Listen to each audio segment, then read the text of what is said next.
What is going on, everyone? Boy, did the Houston Texans secondary get a much needed boost this past weekend during the 2024 NFL Draft.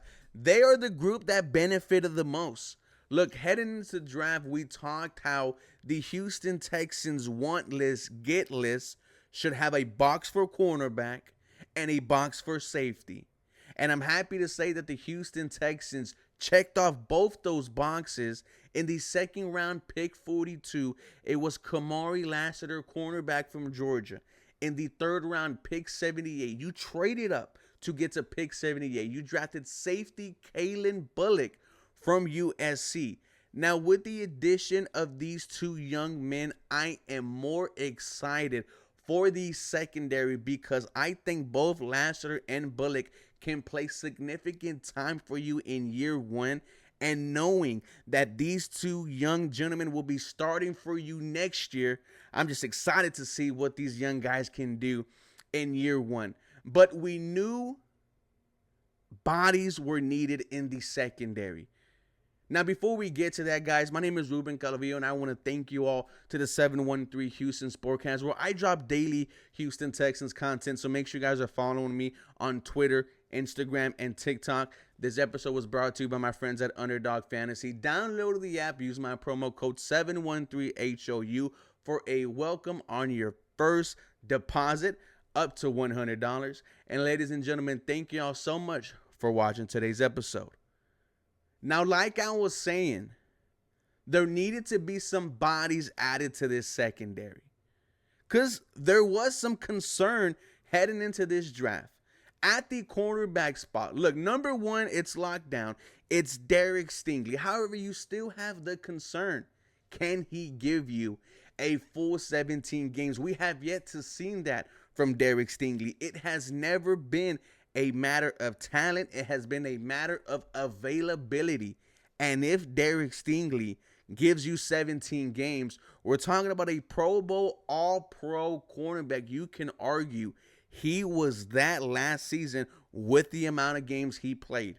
But at the number 2 cornerback spot, it was going to be whoever won the battle between Jeff Okudah and CJ Henderson. And to be honest with you, it was a mid-off. I mean, both these guys are bust. Let's call it what it is. Both these guys on their third team in 5 years. Both these guys have yet to play a full season. There was a lot of pressure on these guys to figure it out, on this coaching staff to figure it out as well. These were low-risk, high-reward moves by the Houston Texans, and they were banking on one of them to snap into it and show why they were a top selection in their respective years at the NFL Draft. But with the addition of Kamari Lassiter, who I think is an absolute dog, swagger, locked down, didn't allow a single touchdown in 3 years in the SEC, he's versatile. You saw the Scano report talked about how he can not only play at the slot, but was primarily effective outside as well. Now, right now, your slot cornerback is Desmond King. Now, if you remember, Desmond King did not make the 53-man roster last year. We brought him back towards the end of the season, and he played lights-out football when he returned. But you needed to make a move at the cornerback spot, and you did that, and I am a big fan of Lassiter. At the safety spot, look, your starters are set in stone. It's Jalen Petrie, it's Jimmy Ward. However, there was a story with these two guys. Year one for them was atrocious.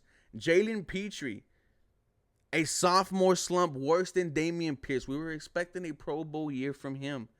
Jalen Petrie in his rookie season, 5 interceptions, 0 turnovers. In year 2 was actually a liability for the Houston Texans. Couldn't tackle, couldn't cover. Jimmy Ward, as much as I love what he does in terms of hyping up this team, if you are doing that from the sidelines, if I cannot count on you to be there on Sundays, he played in 10 games, and I don't think he finished 10 games. I think he finished 7 to 8. With the addition of Kalen Bullock, a 6'3" ball hawking safety, This is exactly what this secondary needed. Another player that could take the ball away from the opposing offense and give it to CJ Stroud to put up 7. Like I said, this wasn't a sexy draft, but this is a draft that we are going to look back at and say Nick Caserio was really thinking about the future. Because you should expect Lassiter and Bullock to be full-time starters by next year and full-time starters for the foreseeable future. With that being said, guys, let me know what you think about the new Houston Texans secondary with the additions of these two rookies. I love it. I'm excited for it. For more Houston Texans content, follow me for more. Go Houston. Have a very blessed day.